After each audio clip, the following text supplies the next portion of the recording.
How to call a shell script from Python code?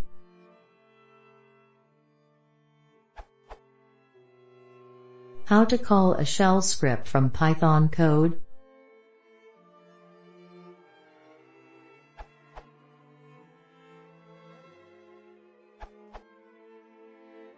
The subprocess module will help you out.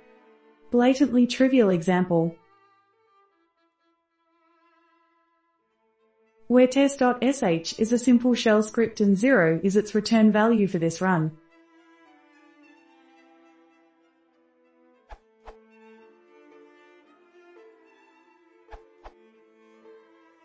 There are some ways using os.popen, deprecated, or the whole subprocess module, but this approach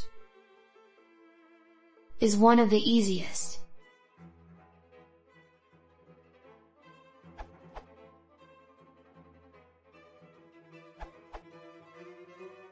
In case you want to pass some parameters to your shell script, you can use the method schlex.split.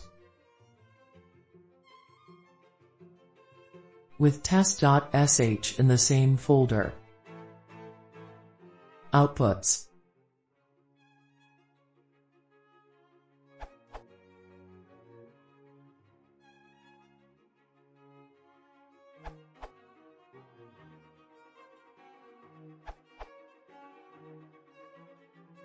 Assuming test.sh is the shell script that you would want to execute.